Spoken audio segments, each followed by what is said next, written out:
মাইরে কলঙ্কিনী রাধা, মাইরে লাইফার বউ রাধা, কদম তলায় বসে আছে পোকলা হারাম জাদা, মাই তুই কলে না যাইও, তুই কলে না যাইও, বৌমনি তুই কলে না যাইও। ওয়েলকাম টু টক ঝাল মিষ্টি উইথ ইপসিতা। আমি ইপসিতা, এখানে নো গালাগালি, নো কিস্তি, অনলি মস্তি। তো আজকের গানের শুরুতেই, মানে ভিডিওর শুরুতেই ইন্ট্রোডাকশনে গানটা ডেডিকেট করলাম আমাদের বৌমনিকে। তো বৌমনি যখনই কলতলায় যায়, এই দেখি ঘুরঘুর ঘুরঘুর ঘুরঘুর বিরিয়ানির আলোচনা, তার সত্ত্বেও ঘুরঘুর ঘুরঘুর ঘুরঘুর করছে। হ্যাঁ, তো এই যে ঘুরঘুর করছে, বৌমনির ওপর এত নজর রাখছে, মানে কি বৌমনিকে শিয়ালে যাতে তুলে না নিয়ে যায় সেই জন্য কে জানি না। তো যাই হোক, এখন একটা নতুন শুনলাম, নতুন একটা নাকি কথা খুব ট্রেন্ডিং এ এসছে, কি নাকি অপারগ নাকি, তো সেটা নিয়ে অবশ্যই বলবো। কিন্তু তার আগে বলি যে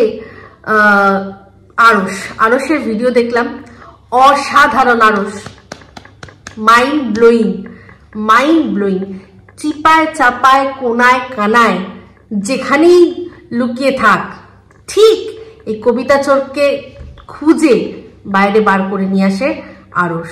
তো আরশের ভিডিওতে অনেক কিছু কথা শুনলাম, যেটা কিনা এই কবিতা চোরের সম্পর্কে, ও যে কতটা লম্পট, কতটা দুশ্চরিত্র, কতটা জানোয়ার, সেটা মানে আমরা যতবারই ভাবি যে হ্যাঁ এই অবধি হয়েছে, দেখি তারপরে দেখি না আরো এক ধাপ নিচে একটা এরকম জঘন্য জানোয়ার ছেলে, ঠিক আছে। তো যাই হোক, সেখানে প্রথমেই ইন্ট্রোডাকশনে যে দৃশ্যটা দেখালো, বাপরে বাপ, উফ ভাই, এমন মদ খেয়ে উল্টে আছে যে মুখের চারপাশে মাছি যাচ্ছে, ওর কোনো জ্ঞান নেই, ভাবতে পারছেন? এইরকম ভাবে যদি ও ঘুমিয়ে থাকে, তাহলে তো ওর যে মানে পরবর্তীকালে ওর হাত যে ধরবে, সে যে তখন ও যে এরকম ঘুমালে যে সে কি করবে, ও তখন তার উপর বিশ্বাস রাখতে পারবে তো? কারণ ও কিন্তু তার হিস্ট্রি জেনেই তার সাথে সম্পর্ক করেছে, ঠিক আছে। তো যাই হোক, অনেক কথা সেই কথাগুলো অবশ্যই মানে কি বলবো, কানে বাজছে। যেটা আরশ বললো একটা কথা, মানে আমার সত্যি কথা বলছি, বিশ্বাস করুন, কথাটা মুখে আনতেও আমার ইচ্ছা করছে না। তো আজকে এখন এই যে আমাদের টিনটিন যে নিজের চরিত্রের দোষগুলো ঢাকতে একটার পর একটা অ্যালিগেশন লাগাচ্ছে সন্দীপের ওপর, সন্দীপের মায়ের ওপর, সন্দীপের বাবার ওপর।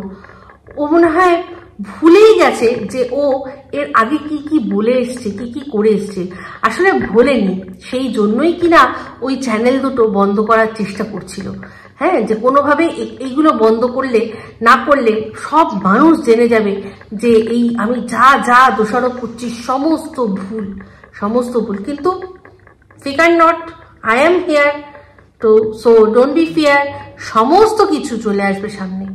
তো আজকে এই টিন নিজের যে এক্সক্লুসিভ দালাল, কারণ তার নাম বলেছে, হ্যাঁ, তো সেই এক্সক্লুসিভ দালালের থ্রু দিয়েই তো সমস্ত কথাবার্তা বলছে, যে কথাগুলো ও বলতে পারছে না, যেগুলো ওর ফোকলা হারামজাদা বলতে পারছে না, সেই কথাগুলোই তো ওর মাধ্যমে বলছে।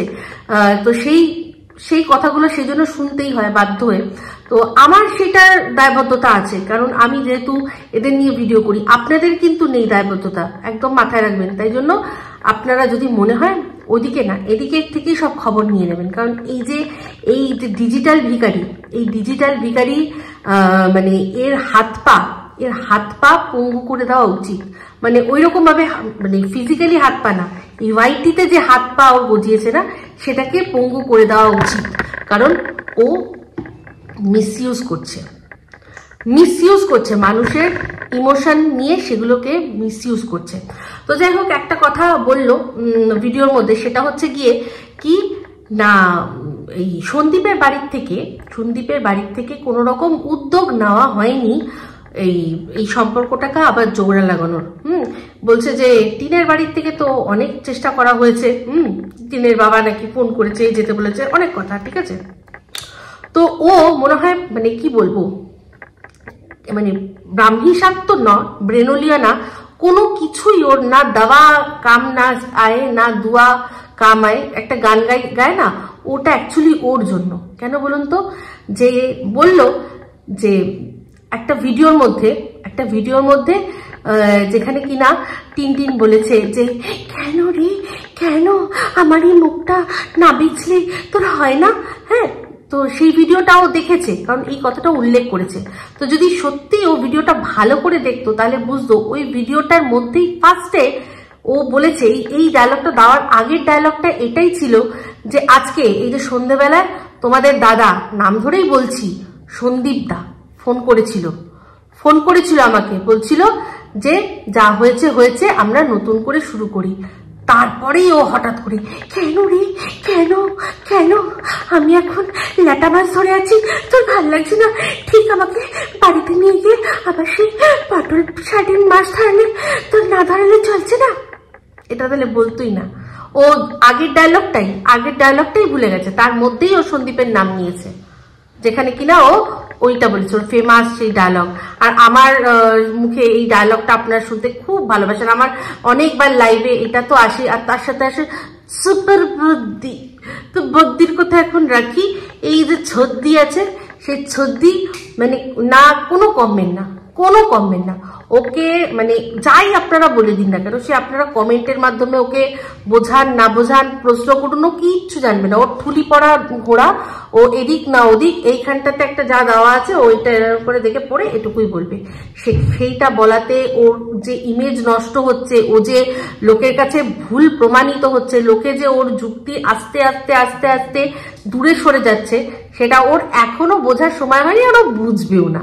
কারণ কেন বুঝবে, কারণ ও তো এইরকম করেই তো, ওর তো জাস্ট পয়সা কামানোর দরকার, তো পয়সা তো আসছে, তো তাহলে আর আমি এত বুঝতে যাবো কেন। তো এই হচ্ছে ব্যাপার। সন্দীপের বাড়ির থেকে উদ্যোগ যদি নাই নেওয়া হতো তাহলে সন্দীপ তো ফোন করতো না। ওর বাবা ভায়া ওর বাবা ভায়া কথা হচ্ছে, সেখানে ডাইরেক্ট সন্দীপ ওর সাথে, নিশ্চয়ই ওর কাছে ফোন ছিল না, নিশ্চয়ই ওর মায়ের বা কারুর একজনের নাম্বারে ফোন করে তার কাছ থেকে ওকে চেয়ে কথা ডাইরেক্টলি বলেছে, প্রস্তাব দিয়েছে।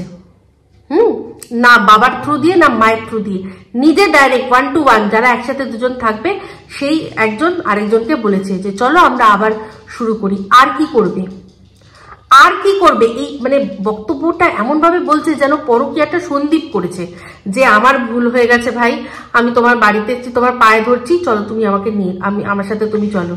ওর বাড়িতেও এরকম মামারবাড়ি মানে www.mamarbaড়ি.com আবদার যেরকম, সেই রকম একটা ওয়েবসাইট মতো খুলে সেখানে এই ধরনের আবদার করেছিল যে মা থাকবে না, বাবা থাকবে, তবে কি আমার মেয়ে থাকবে, যেখানে কিনা তার মেয়ে ডিজিটালি অসতিগিরি করে রেখেছে, ডিজিটাল অসতি।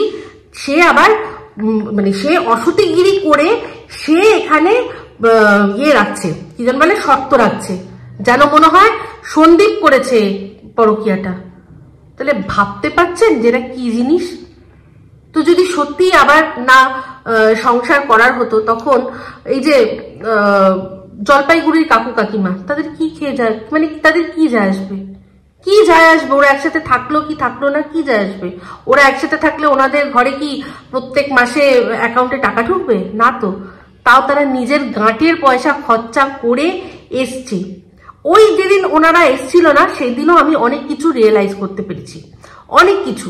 যে হ্যাঁ, আমি মানতাম যদি আগে ওরা সন্দীপদের বাড়িতে যেত, তারপর এর বাড়িতে যেত, আমি তখন আমার মনে তাও ডাউট থাকতো। কিন্তু আমার খুব ভালো লেগেছে যে উনি আগে গিয়ে মেয়েটির বাড়িতে খোঁজ নিয়েছেন, মেয়েটির কথা জানতে চেয়েছেন, মেয়েটির অবস্থান সম্পর্কে শুনতে চেয়েছেন। ওনারা শুনেছেন, বাড়ির লোকের সাথে কথা বলছে, তারাও বলেছে যে হ্যাঁ আমরা চাই সব ঠিকঠাক হয়ে যাক, তারা বলেছে ঠিকঠাক হয়ে যাক। তাহলে বলুন, তারপর যখন এই যে ওনারাই যখন সন্দীপকে খবর দিল, সন্দীপ তো গেল, সন্দীপ তো অন ক্যামেরা বলল যে কাকু কাকিমার কাছ থেকে শুনলাম যে একটা আশার আলো। তার মানে বুঝুন যে কিছু করেইনি, যার কোনো দোষ নেই, হ্যাঁ, সে বলছে এরকম কথা যে আশার আলো। কি যেন মনে হচ্ছে যে আমি পরকিয়া করেছি, পরকিয়া করে ধরা পড়েছি, হ্যাঁ, আমার বউ আমাকে ক্ষমা করে দেবে, সেরকম একটা আশার আলো আমি দেখতে পাচ্ছি। ভাবতে পারছেন? ভাবতে পারছেন? তারপরেও এরা বলছে, এই লোক দিয়ে এখনো বলাচ্ছে যে সন্দীপ কোনো রকম কোনো চেষ্টাই করেনি। ওই তো বলাচ্ছে,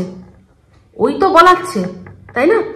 তো যারা জানার আমরা তারা সবাই জানি, যারা না জানার, যারা মানে ঘোড়ার শো দেখতে ভালোবাসেন, তারা এরকম করে ঘোড়া এরকম করে যে নাচের টক বক টক বক টক বক টক বক, সেই যে যারা দেখতে ভালোবাসেন তারা যান গিয়ে ওখানে কথা বলেন, ঠিক আছে? তো আজকে এর খুব মানে শখ না অন্যের কমেন্ট বক্স থেকে কমেন্ট তুলে এনে কমেন্ট করা। তো আজকে আমি ভিডিওর মাধ্যমে ওকে একটা কমেন্ট, ওরই কমেন্ট বক্স থেকে তুলে এনে ওকে একজন যে প্রশ্ন করেছে সেই প্রশ্নটা আমিও রাখতে চাই। সেই কমেন্টটা কে করেছে তার নাম সহ আপনাদের আমি পাশে দিয়ে দেবো, আপনারা পড়ে নেবেন। তো কমেন্টটা আমি সাইডে দিয়ে দিচ্ছি, আপনারা ভালো করে পড়ে নেবেন। দেবারতী করেছে, দেবারতী ব্যানার্জি, আমাদের মানে সবসময় কমেন্ট বক্সে কমেন্ট পাই। সে বলেছে ওকে যে এই যে তুমি প্রশ্নগুলো করছো, তুমি যে প্রশ্নগুলো করছো, এই যে 5 বছর ধরে যে কথাগুলো তুমি বলছো, তো তুমি তোমার মানে তোমার মালকিন যে তোমাকে যা যা ইনফরমেশন দিচ্ছে সেগুলো সত্যি তুমি কি করে জানছো? আমরা তোমার মালকিনের সমালোচনা করি কারণ আমরা অনেক বছর ধরে ওদের ভিডিও দেখছি, ওদের ভিডিও দেখে আসছি, সেই জন্য আমরা জানি যে কি কোনটা ঠিক কোনটা ভুল। তোমাকে যে মানে ইনফরমেশনগুলো দিচ্ছে, যে তথ্যগুলো দিচ্ছে, যেটা বলছে বলতে, সেটা যে সম্পূর্ণ সে সত্যি বলছে, তুমি সেটা বিচার করছো না, এরকম ভাবে কমেন্টটা লেখা আছে, আপনারা দেখবেন।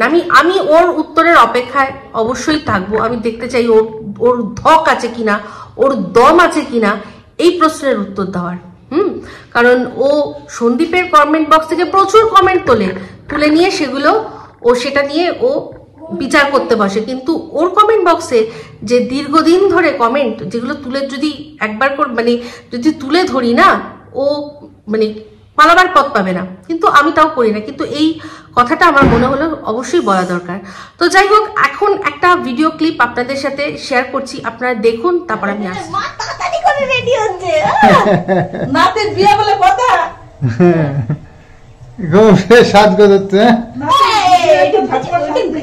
হ্যাঁ, সেই জন্যই তো চুল টুল কালার করলে, চুল কাটি কি কাটি যে এই নাতির বিয়েতে কি করবে। হ্যাঁ, এই ভিডিও ক্লিপটা কি দেখলেন? যে ওর শাশুড়ি চুল কেটেছে, বিয়ে বাড়ি যাবে, যেরকম ভাবে কথা বলছে, আপনারা বলুন, দেখুন, বুঝুন যে এটা কি কোনো অত্যাচারিত বৌমার মানে মানে ইয়ে হতে পারে, উদাহরণ হতে পারে? এটা কিন্তু 2 বছর আগের ভিডিও, 2 বছর আগের ভিডিও। 5টা বছর ধরে ওর ওপর অকথ্য অত্যাচার হয়েছে। এখানে আপনারা বৌমা তার শাশুড়ির সাথে কথা বলার ধরন দেখে বুঝতে পারবেন। আপনারা পারবেন আপনাদের শাশুড়ির সাথে এতটা ফ্রিলি বলতে? সবাই কিন্তু পারবে না, সবাই পারবে না। আজকে এই যে ঘোড়ামুখী যে কথাগুলো বলছে, ও পারবে ওর শাশুড়ির সাথে ঠিক এইরকম ভাবে কথা বলতে, এরকম ছ্যাবলামিশ্বরে? কতটা বন্ধুত্বপূর্ণ সম্পর্ক হলে এরকম ভাবে কথা বলা যায়? আবার এদিকে পেটটাও ভরবে, না এক কাজে 2 কাজ করবা, তাই তো? বোঝা গেছে। ঝাঁকা নাকা লাগছে, চুল টুল কেটে দুটো মিলে রং করে, ও দেখো। হ্যাঁ, কি গো দেখো, দুজনকে দেখো একটু, কেমন লাগছে? তোমার মা মনে হচ্ছে? হ্যাঁ, চিনতে পারছো? আমি পার্লারে বলে পারি না, দেখ ঝিঙ্গা লাগা। চিন্তা করে দেখুন তো, নিজে বলছে যে দেখো, বরকে বলছে দেখো দেখো দেখো মাকে কেমন লাগছে দেখো, আর এই মেয়ে কিনা শুনলাম তার প্রেমিককে বলেছে যে এই মায়ের সাথে ছেলের শোয়ার সম্পর্ক, মানে বুঝে নিন শারীরিক সম্পর্ক, যেটা আরশের ভিডিও থেকে শুনলাম। জিভটা খসে পড়ে গেল না? প্রেমিকের সাথে যা করার তো এমনি করতে পারো, তার জন্য বরকে আর শাশুড়িকে ছোট করা, বরকে আর শাশুড়িকে ছোট করা? তোমার বলো না যে তোমার অনেক বেশি প্রয়োজন, নিড পূরণ হচ্ছে না, তো সেটা এমনি করতে পারতে। এরকম ভাবে কি করে হবে? এরকম ভাবে কি হতো? লিখে লিখে কতটা কি হতো? লিখে লিখে কতটা কি? প্রেমিককে না লিখে বরকে টেনে হিচড়ে অন্য ঘরে নিয়ে যেতে, তাই না? তাহলে তো বুঝতাম, তাহলে আর এই ব্যাপারটাই হতো না, বোঝাতে পারতে তো যে আর তোমার কতটা খাই, যেটা কিনা তোমার এখন সব দালালরা বলছে যে তোমার মৃত্যু না, তোমার বাড়ির লোকও বলছে, তোমার বাড়ির লোকও ফোনে আলোচনা করছে কি না তোমার বেডরুমের গল্প, তুমি বেডরুমে তোমার কতটা তোমার পূরণ হয় না। তাহলে বলুন আজকে হঠাৎ করে এই ঘোড়ামুখী এই অপারক কথাটা কেন বলছে? অপারক কথাটা কেন বলছে? যে ওই নাকি 5 বছর ধরে অপারক ছিল। তাহলে এই কথাটা কি করে আসছে? যেখানে কিনা ভয়েস রেকর্ডে আমরা শুনেছি যে এক বাচ্চা মেয়ে, ওর অনেক বেশি চাহিদা, অনেক বেশি চাহিদা, যেটা কিনা খুদ ওর বাড়ির লোক বলছে যে ওর অনেক চাহিদা। তাহলে এই অপারগের কথাটা হঠাৎ করে আসছে কেন? তাহলে কি যেই মানুষটা ওর পাশে এসে দাঁড়িয়েছে, যে ওর হাত ধরেছে, ওর চাহিদার চেয়েও ওর চাহিদা অনেক বেশি, তাই জন্যই ওকে অপারগ বলা হচ্ছে? আমি এই ব্যাপারটা ঠিক বুঝলাম না, আমি এই ব্যাপারটা ঠিক মতো বুঝতে পারলাম না। তাহলে অপারগতাটা কোথায়? এর মধ্যেই বুঝে গেল ও অপারগ, এর মধ্যেই বুঝে গেল, সেই জন্য আজকে দালালকে দিয়ে বলাতে হচ্ছে যে ও নাকি অপারগ। জানি না। তো এই দালালের সাথে তো খুব ভালো করেই জানি আমরা যে কবিতা চোরের ঠিক কিরকম সম্পর্ক। তো মুখে যতই দিদি ডাকুক, কারণ ও আবার দিদি ভাইয়ের প্রতিও বেশি আকৃষ্ট হয়, যাকেই ভাই ডাকে তার প্রতি একটু বেশি আকৃষ্ট হয়ে পড়ে। সেই জন্য ওই যে ভাইয়ের সাথে চেয়েছিল নাটক করতে, তো সেই নাটকটা ওই ভাই পূরণ করেনি, এবার এর ঘাড়ে গিয়ে পড়েছে, এর ঘাড়ে গিয়ে সেই জন্য পড়েছে। বুঝতে পারছেন? ঘোড়ামুখীর মানে হিস্ট্রি আছে, ও কিন্তু যত রকমের অবৈধ সম্পর্ক ও সেগুলোতেই ইন্টারেস্টেড, বৈধ যেগুলো হতে পারে সেগুলোর প্রতি ওর কোনো ইন্টারেস্ট নেই। হ্যাঁ, মানে সুগার মামি হবে, হ্যাঁ, তা ভাগনা হ্যানা তেনা ভাই দাদা, নালে দেখুন হঠাৎ করে কাকু ডেকে আবার সেই কাকুর থেকে জাম্প করে দাদায় চলে গেল। দাদা, আও অশুভ শক্তি দাদা। তো এখানে দাদার সম্পর্কে কি বলছে? দেখো কত ভালো সম্পর্ক, হ্যাঁ, সেখানে কিনা বৌমাকে বলছে যে তার মা ওকে দেখে ফ্ল্যাট হয়ে যাবে। ওই বৌমনির মা তো দেখে ফ্ল্যাট হয়ে যাবে, আর কবিতা চোরের মা তো ফ্ল্যাট হয়ে পুরো ইয়ে করে দিয়েছে, পুরো ফ্ল্যাট হয়ে একেবারে বসে আছে, ওয়েট করছে। বুঝলি না? ওই কবিতা চোর যেগুলো লেখে সেগুলো সব দেখেছে ওর যে অশুভ শক্তি গিয়ে ওর বাড়িতে করে, বুঝলি? সেই জন্যই ওটাই বলে, লেখে। আমাদের অনেককে আছে, তাকে বলছে এইটা দেখাও সেটা দেখাও, ও দেখেছে ওর বাড়িতে, সেই জন্য বলে। বুঝলি? দেখ, তোকেও কোনদিন বাড়িতে এসে হানা দেবে, কিন্তু দেখানোর জন্য তৈরি থাকিস, ঠিক আছে? তো যাই হোক, এবার চলে আসি এই যে মাছ খাওয়া নিয়ে একটা প্রথম থেকে আজ অব্দি চলেছে। যদিও আমি একটা ভিডিওর মধ্যে দেখিয়েছি যে ওই উচ্ছে দিয়ে মাছ খাওয়া সেটা নিয়ে, এটা অ্যাকচুয়ালি কি জন্য হতো না হতো সমস্ত কিছু আগে একটা ভিডিও দেখুন, তারপর আমি আসছি। সাথে হয়েছে হলো কি মাছ? সরপুঁটি মাছের ঝোল আলু উচ্ছে দিয়ে। তো আলু উচ্ছে দিয়ে মাছের ঝোল আমার একদমই ভালো লাগে না, কারণ মাছের যেই স্বাদটা সেই স্বাদটা আর পাওয়া যায় না, তিতো হয়ে যায়। তো আলু উচ্ছে এমনি তরকারি ঠিক আছে, কিন্তু মা খুব ভালো জিনিস খাবে না, মা খাবে না। আমি এটা বলিনি যে আমি খাই না, আমি বলেছি যে আলু উচ্ছে তরকারি ভালো লাগে, কিন্তু মাছের মধ্যে দিলে না ভালো লাগে না, মাছ তিতো হয়ে যায়। দেখো কেমন খেয়েছি আমি। তো চলো খাওয়া যাক। তো এই হলো ভাত, এখানে আছে মোচা ঘন্ট, আর এই হলো মাছ, সরপুঁটি মাছের মাথাটা একদম উপর দিকে, আর এই যে আলু উচ্ছে। তো মাছটা আজকে তিতোই লাগবে। আর এখানে সকালে টক ডাল, মানে ইয়ে দিয়ে কি বলে, আম দিয়ে আর মুসুরির ডাল। ভিডিওটা দেখলেন, সেখানে কি বলল যে এই উচ্ছে দিয়ে মাছটা আমি ভালোবাসি না, এই মাছটাই হয়েছে। তো শাশুড়িও বললো যে হ্যাঁ ভালো জিনিস খাবে কেন, উপকার যেটাতে হয় সেটা তো খাবে না, সেটা তো মানে এই যে এটা যদি নিজের মা বলে, এটা যদি নিজের মা বলে সেটা কিন্তু ভালোর জন্য বলছে, আর এটা যদি বরের মা বলে তাহলে কিন্তু আমাকে ওইটা খাইয়ে মারতে চাইছে। হ্যাঁ, উচ্ছে খাবে, উচ্ছে খেলে আমার শরীরে সুগার তৈরি হয়ে যাবে, শাশুড়ি সেটা জানে, সেই জন্য জোর করে করে খাওয়াচ্ছে যে তুই উচ্ছে খা, তোর শরীরে সুগার তৈরি হোক আর তুই যা অকালে যা। এটাই ওর শাশুড়ি চাইতো, তাই জন্য জোর করতো উচ্ছে খাওয়ার জন্য।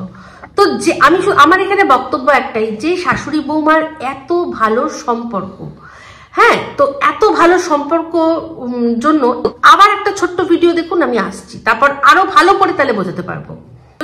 তো এখন দেখতে দেখতে অনেক বেলা হয়ে গেছে, 2:30 বাজে, এখনো পর্যন্ত খাওয়া দাওয়া হয়নি। মানে শাশুড়ি বৌমা দুজনে মিলে গল্প করতে বসলে না খাওয়া দাওয়া বা কাজ বাজের কথা ভুলে যায়। তো দুজনে মিলে আর কি গল্প করছিলাম, আর এদিকে আমাদের সোনা বাবাটা ঘুমাচ্ছে। সকাল থেকে কিন্তু তোমাদেরকে এখনো পর্যন্ত দেখাইনি, তোমরা এখনো পর্যন্ত অপেক্ষায় আছো। তো চলো আমি আগে খেয়ে আসি, তারপরে তোমাদেরকে দেখাচ্ছি। আর আমার স্নান হয়ে গেছে, স্নান করে আর কি মা তো সকালবেলায় পুজো করে নেয়, সকালবেলা আগে উঠে ঘরটার মানে ঠাকুর ঘরটা মুছে তারপরে ওই ঘরে পুজোটা করে নেয়, তারপরে গিয়ে রান্না বান্না আর কি বসায়। তো চলো আগে খাওয়া দাওয়াটা করে নিই, তারপরে আমার সোনা বাবাটাকে দেখাচ্ছি, এখনো পর্যন্ত ঘুমাচ্ছে। তো আমি আর বাবু আমরা দুজনে মিলে খেয়ে নেব, আর মা বসে পাহারা দেবে। তো মাকে বললাম যে তুমি খেয়ে নাও, তো মা বললো না আমি খাবো না, তুমি আগে খাও তারপরে আমি খাবো। আর সকালবেলা আর কি আমি ভাত খাইনি, সকালে চা বিস্কুট খেয়েছি। তো সকালে আর কি খাওয়া হয়েছিল ঘুম থেকে উঠে, তারপরে আবার সন্দীপ বেরোনোর পরে আরেকবার খেয়েছি। তো সন্দীপ বাড়ি থাকলে দুবার চা খেতে পারি না, আগে খেতাম মনের মতো করে যখন ইচ্ছে তখন, কিন্তু এখন সন্দীপ বকা দেয়, ওর জন্য সন্দীপ যখন বাড়ি থাকে না তখন আমি একবার নাহলে দুবার করে চা খেয়ে নিই। তো এটা সন্দীপ জানে না। তো এই ভিডিওটার মধ্যে কি দেখলেন, বললো যে শাশুড়ি বৌমা গল্প করতে করতে এত দেরি হয়ে যায় আমাদের কিছু মাথায় থাকে না। ঠিক আছে, এই শাশুড়ি কিন্তু অত্যাচার করেছে, এত অত্যাচার করেছে, সে যে মানে কি অত্যাচার বলুন, সারাদিন সকাল থেকে রাত অব্দি কোনো মানুষকে যদি ধরে বসিয়ে গল্প করা হয় তাহলে সেই মানুষটার অত্যাচার হবে না? তার মাথা বলে কিছু নেই, তার মাথায় চাপ পড়ে না? এত গল্প করতে কোনো মানুষের ভালো লাগে? কোথায় একটু ঘর মুছবো, কোথায় একটু ঝাড় দেবো, কোথায় দুটো বাসন মাজবো, কোথায় গোবরের ল্যাপা দেবো, হ্যাঁ এইটাই তো শাশুড়ি, এটা শাশুড়ি শ্বশুর বাড়ি হওয়ার কথা। হ্যাঁ, এগুলো কাজ। এই যে বসে গল্প করা শাশুড়ি বৌমা, এ তো অত্যাচার, এই অত্যাচার মেনে নেওয়া যায় না। হ্যাঁ, মেনে নেওয়া যায় না এরকম অত্যাচার। তো এই রকম ভাবে অত্যাচার করতো শিলা দেবী বউয়ের ওপর, যে তোকে গল্প করবি না মানে তুই আমার সাথে গল্প করবি নে, তুই গল্প করবি নে বলে গল্প করাতো, বুঝলেন? তাহলে বলুন, যে এত গল্প করে, আমি মানছি উপকারের জন্য ওই ঝোলটা হয়। ও যদি বলতো শাশুড়ি মাকে যে দেখো তোমরা খাও, ঠিক আছে, মাছ যখন ভাজা হবে, মাছ তো ঝোলে দেওয়ার আগে ভাজা হয়, আমার জন্য তুমি ভাজা মাছটা রেখে দিও, আমি উল্টে ওটা খেয়ে নেব। ডাল আছে, মাছটা ভাজা মাছটা আমায় উল্টে দেবে, আমি উল্টে খেতে জানি, দেবে, খেয়ে নেব। তার সাথে ও যে কি যেন আছে, মোচা, সেই মোচা আছে, সেই মোচা দিয়ে আর কি লাগে? যে ওর হয়ে কথা বলছে সে তো শুধু বেগুন ভাজা দিয়ে এক থালা ভাত খেয়ে নিতে পারে, এক থালা ভাত বেগুন ভাজা দিয়ে করে খেয়ে নিতে পারে, সেখানে মাছ ভাজা, ডাল, তার সাথে মোচা, হ্যাঁ আরো লাগতো। তো বলতে পারতে যে আমার মাছটা ভাজা করো না। ওখানে কথাটা ভালো করে শুনুন, ও বলেছে আমি খাই না তা নয়, আমি খাই না তা নয়, আমি খাই কিন্তু আমার ভালো লাগে না। উচ্ছে আর আলু দিয়ে তরকারি করলে ভালো হতো, মাছটা অন্যরকম ভাবে। তো বলতেই পারতে যে তুমি উচ্ছে আলুর তরকারি করো উপকারের জন্য, আমি মাছটা বরং একটু অন্য ঝোল করছি, বলতে পারতে না? তাহলে কি বলতো না করতে হবে না? যদি তাও মানি যদি করতে হবে না বলতো, তাহলে নিজের মাছটা তুমি ঝোলে দেবে না, এটুকুও বলার তোমার অধিকার ছিল না? যার সাথে এত গল্প করছো, যার সাথে এত লাড়ে লাপ্পা করছো, সে মানে তোমাকে একেবারে ঝিনুক বাটি করে উচ্ছে খাইয়ে ছাড়বে? কি অত্যাচার বাবা, মেনে নেওয়া যায় না।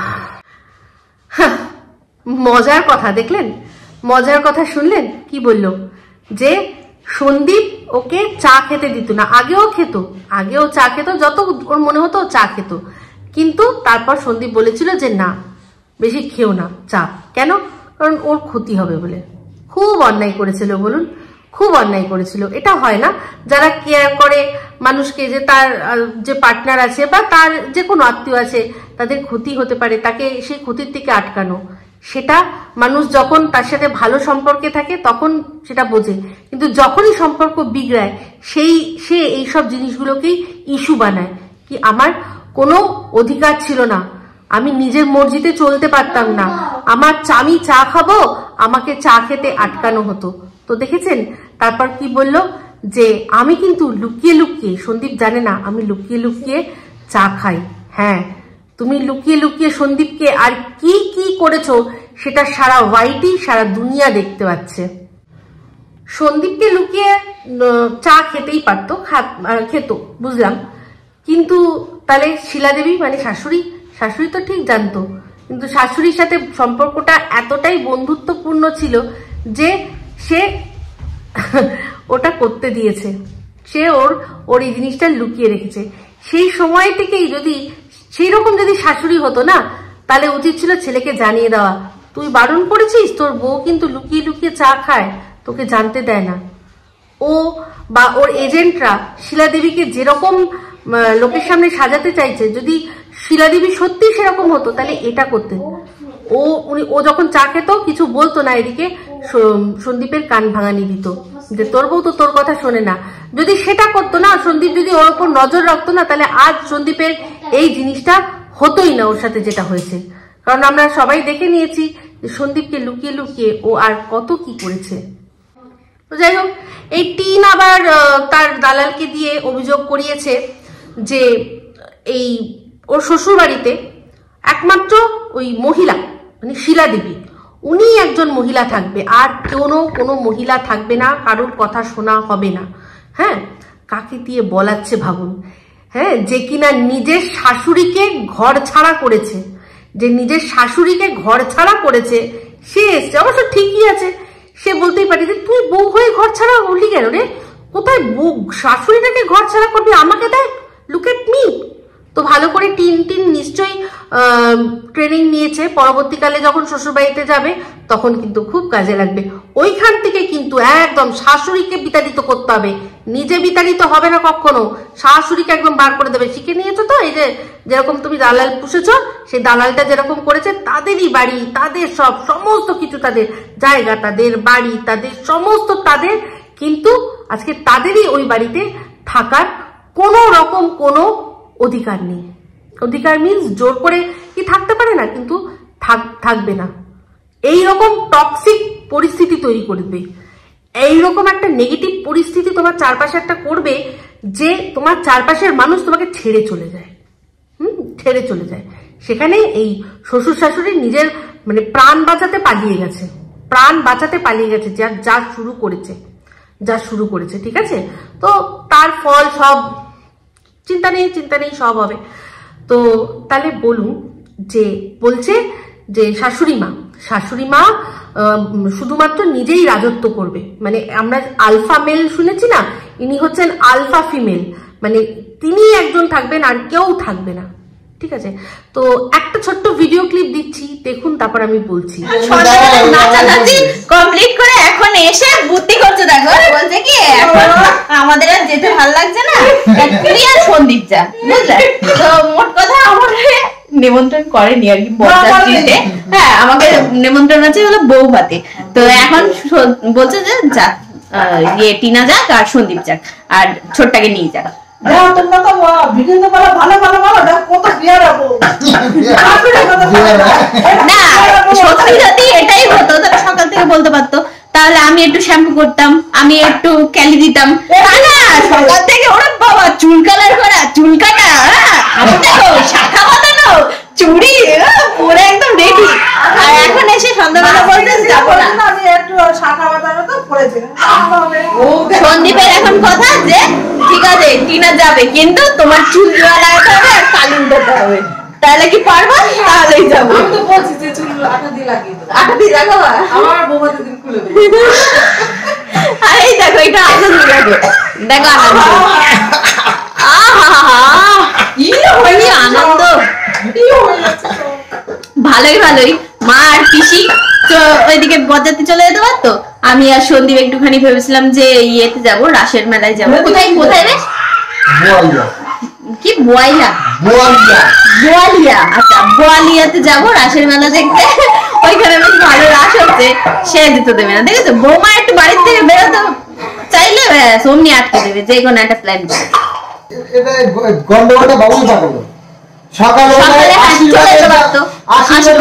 সেখান থেকে গন্ডগোলটা। হ্যাঁ, আশীর্বাদে যাবে বলে সবকিছু রেডি করে তারপরে বলছে কি না যাবো না, আমার না শরীরটা কিরকম লাগছে, দুর্বল দুর্বল ঠেকছে, তো যাবো না থাক। এখন আবার সন্ধ্যাবেলা মা ডেকে বসেছে যে না আমিও যাবো, তাই বোঝো ঠেলা। তো ঝগড়াঝাটি হওয়ার পরে এখন লাস্ট ডিসাইড হলো মাই যাবে, মানে ঝগড়া একচোট করে নিল আর কি। তো মা যাচ্ছে আর কাকি যাচ্ছে, আর এই যে এখন হচ্ছে সাজুগুজু, একদম সাজুগুজু হলে তখন তারপরে বেরোবে। তো কাছাকাছি যেহেতু বিয়ে, তো অত টেনশন নেই, গাড়ি চলে গেলেও আবার আসবে, চিন্তা নেই, আস্তে আস্তে যাবে। আর মায়ের চুলটা দেখো, সবাই নাকি খুব ভালো বলছে। না না, খুব সুন্দর লাগছে, আমি বলছি আচ্ছা দারুণ লাগছে দেখতে, ভালো হয়েছে।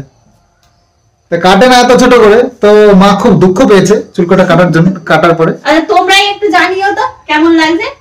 আমরা সেজেগুজে বসে রেডি হয়ে রয়েছি। তো দেখছো আবার ইয়েতে বিয়ে বাড়ি যাবে, আবার ভ্যানিটি ব্যাগ। বলছে টিফিন দিলে টিফিন খাবো না, নিয়ে আসো। ও চুলটা কেটে না একদম দারুণ লাগছে, যা লাগছে না সবাই বলবে, সত্যি হেভি লাগছে, হেভি। হ্যাঁ, ক্রেডিটটা আমার পিসির উপরে যাচ্ছে। ঠিক আছে, এখানে ভিডিওতে শুনলেন, এখানে কিন্তু সন্দীপ ওর মায়ের সাথে রীতিমতো, মা যেটা বললো তার বউয়ের সঙ্গ নিয়ে রীতিমতো কিন্তু মাকে বললো যে না মা, এটা না, যেটা টিন বলছে সেটা হবে, ঠিক আছে? তাহলে এরকম, এটা তো একটা এরকম ভুড়ি ভুড়ি ভুড়ি ভুড়ি আছে, যেখানে কিন্তু বউয়ের সাপোর্টেও মাকে বলতো।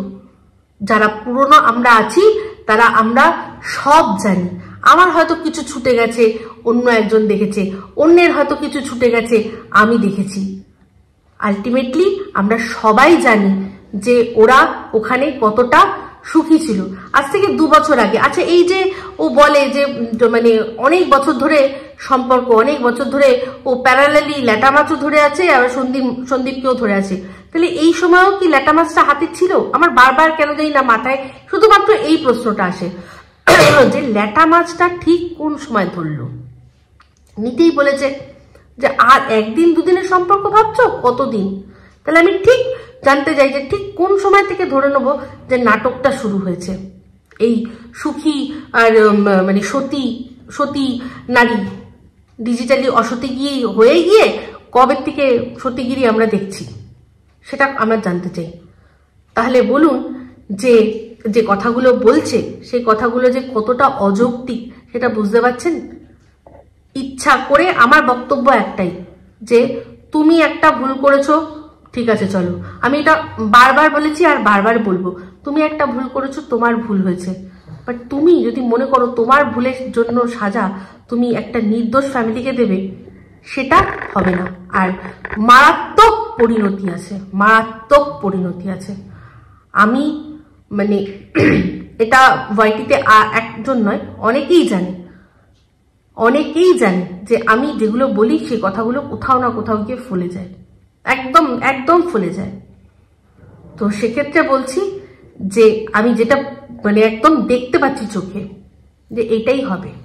তো যাই হোক, এবার চলে আসি হচ্ছে গিয়ে আমাদের রুমালি রুটিকে নিয়ে। হ্যাঁ, তো রুমালি রুটিকে তো মানে কি বলবো, আর কিছু বলার নেই। সে তো এখন ওরও সেই রোগ হয়ে গেছে, ওরও টিনের রোগ হয়েছে। টিন যেরকম কি বলছে, তো ও সেটুকুই শুনতে পাচ্ছে এখন, যেটুকু ও শুনতে চাইছে। ওর চোখে মুখে পুরো ফ্রাস্ট্রেশনের ছায়া। হ্যাঁ, আমি ভিডিও দেখিনি, বাট থাম্বনেল দেখে আমি সত্যি বলছি, আমি ওই ঘটনার পর থেকে ভিডিও দেখাই ওর ছেড়ে দিয়েছি। কিন্তু ওই আমার কাছে স্ক্রিনশটস কিছু আসে যেগুলো কিনা কমেন্টের। তো যাই হোক, যেটা বলছিলাম যে সেখানে এই রুমালির সম্পর্কে আবারও সেই এক কথা, যে 3 মাস বয়সে মেরে দিতে চেয়েছিল, 3 মাস বয়সে মেরে দিতে চেয়েছিল। ঠিক আছে, চলো ওটা ছাড়ো। আমার বক্তব্য হলো, আবারও এই টিনের যে এজেন্ট, ঘোড়ামুখী এজেন্ট, আবারও সেই মানে শিলাদেবীর ওপর অভিযোগ আনছে যে শিলাদেবী নাকি তার নাতি, মানে মেয়ের ঘরের নাতিকে মৃত্যুর অভিশাপ দিয়েছিল। তো আমি বলতে চাই যে এটার প্রমাণ কি আছে? প্রমাণ কি আছে? আমি শিলাদেবীকে বলবো, শিলাদেবী আপনার এবার মুখ খোলার সময় হয়েছে। আর কতদিন সহ্য করবেন? আর কতদিন সহ্য করবেন এরকম নোংরা আপনার ওপর অভিযোগ উঠবে? যে বাচ্চাটাকে আপনি ঠিকমতো পেলেনই না, যে বাচ্চাটাকে আপনার কাছে আনাই হলো না, আপনাদের ওখানকার গিফট সেই বাচ্চাটার উপযোগী নয়। হ্যাঁ, তার আপনাদের দেওয়া গিফট সেই বাচ্চাটার উপযোগী নয়। হ্যাঁ, আপনারই বৌমা শুনেছি বলেছে। তো সেই বাচ্চাটিকে আপনি সেই বাচ্চাটিকে আপনার জামাইকে অভিশাপ দিয়েছেন, সেটা যে আপনাকে বলছে, আপনি তার প্রমাণ চান? বলুন যে আমি যদি দিয়ে থাকি তাহলে তার প্রমাণটা দাও। কিভাবে দিলাম? কখন দিলাম? প্রমাণ চান? অভিশাপের কথা বলছে। অভিশাপের ছায়া তো আপনার বাড়ির ওপর বারবার করে নামানোর চেষ্টা করেছে। আপনি তখনও প্রতিবাদ করেননি, তখনও বলেননি। এখানে দিন রাত এরকম ভাবে আপনাকে ছোট করছে। আপনার নাতির সম্পর্কে বলা হচ্ছে এরকম, যে আপনি নাকি বলেছেন জামাই নাতি। তো একজন যে বলেছে, যার অনেক বেশি ভিউয়ার্স আছে, তার মানে সে যেটা বলছে সেটাই ঠিক। এরকমই হচ্ছে। যার অনেক বেশি ভিউয়ার্স আছে, সে প্রমাণ করে দিচ্ছে যে সে যা বলছে সেটাই ঠিক। তো আমার মনে হয় আপনার এটা নিয়ে প্রতিবাদ করা উচিত। সেটা মানে আপনার বৌমার যে দালাল সে বলছে বলে তা নয়, সেই দালালকে আপনি পাত্তা দেবেন না। যারা আপনাকে ভালোবাসে তাদেরকে আপনি কিছু বোঝানোর চেষ্টা করবেন। আমি বলছি, আমার মতো আরো অনেকে আছে যারা আপনাকে ভালোবাসে। আপনি তাদের প্রতি দায়বদ্ধতা, আপনার দর্শকদের প্রতি দায়বদ্ধতা থেকে কথা বলবেন। কোন ঘোড়ামুখী, কোন গাধামুখী, কোন খচ্চরমুখী কি বলছে তাতে যায় আসে না। যায় আসে এটাতেই যে আপনার দর্শকরা যাতে আপনাকে ভুল না ভাবে। আপনি তাদের জন্য বলবেন, আপনার দর্শকদের জন্য বলবেন। যদি অবশ্যই আপনার ইচ্ছা হয় তবে আপনাকে অনুরোধ করতে পারি। আপনাকে না আমার মানে কোনো ইনস্ট্রাকশন দেওয়ার অধিকার আছে, না কিছু বলার অধিকার আছে। আমার শুধু আপনাকে অনুরোধ করার আমার অধিকার আছে, এটুকুই বলতে পারি, আর কিছু না। যে অনুরোধ করলাম, যদি আপনার মনে হয় এই বিষয় নিয়ে বলা দরকার, তাহলে প্লিজ এবার আপনি নিজের পক্ষটা রাখুন। এইভাবে এক দিক দিয়ে আপনাকে সমানে নিচু করার চেষ্টা হচ্ছে, এই জিনিসটা মেনে নিতে পারছি না আমরা, যারা আপনাকে খুব ভালোবাসি, যারা আপনাকে আপনার যোগ্য সম্মান, যোগ্য মর্যাদা প্রতিষ্ঠিত হতে দেখতে চাই। অ্যাজ আ কৃষাণুর ঠাম্মি শিলাদেবী, অবশ্যই তার সাথে সাথে কৃষাণুর ঠাম্মি। কারণ আপনি এই যে বলছেন না যে আমার কৃষাণুর জন্য বাঁচতে হবে, এই কথাটার জন্যই আমি বললাম কৃষাণুর ঠাম্মি পরবর্তীকালে। কারণ কৃষাণুকে আমরা সেই রকম নাম করতে দেখতে চাই, যেখানে ওর একটা এমন নাম হবে যে ওর নাম দিয়েই পরবর্তীকালে আপনাদের চেনা যাবে। কৃষাণুর ঠাম্মি, কৃষাণুর দাদু, কৃষাণুর বাবা, এরকম ভাবে। আর কৃষাণুর পিতিরা তো আমরা আছি, ঠিক আছে? তো যাই হোক, এই বলেই ভিডিওটা এন্ড করছি। যদি ভালো লাগে তাহলে অবশ্যই লাইক, শেয়ার, কমেন্ট করতে ভুলবেন না। যারা চ্যানেলটা সাবস্ক্রাইব করেননি তারা সাবস্ক্রাইব করে নেবেন। সবাই ভালো থাকবেন, সুস্থ থাকবেন। আবার আসছি খুব শীঘ্রই একটা নতুন ভিডিও নিয়ে। Me Ipsita signing off, love you all. তো সবশেষে আজকে একটা ছোট্ট ভিডিও ক্লিপ দেখছি, এটা দেখুন, তারপর আসছি। মুখ থেকে তোমার পা দেখবে নাকি? না, এখনকার মানুষরা আগে পা দেখে, পায়ে কি জুতো পরা আছে, কি পাটা ফর্সা কিনা, কারণ মুখে তো বোঝা যায় না। আচ্ছা আচ্ছা, মুখ থেকে বোঝা যায় না, না এটা ঠিক। রাগ করো না, আমরা কি করে বলছি। যাই হোক, দুপুরবেলা এখানে এখন অনেকদিন বাদে সুযোগ পেয়েছি একটু লেগ চর্চা করার, ওর জন্য এখানে বসেছি। পুনশ্চ আসলাম, এই যে দেখুন পা পরিষ্কার করছে, কারণ এখন মুখ মুখের দিকে লোকে পা বেশি দেখে, আমি বলি কি পা মুখ সব ছেড়ে দাও, মনটা পরিষ্কার করো, তাহলে যদি ভবিষ্যৎটা উজ্জ্বল হয়। ঠিক আছে, টাটা।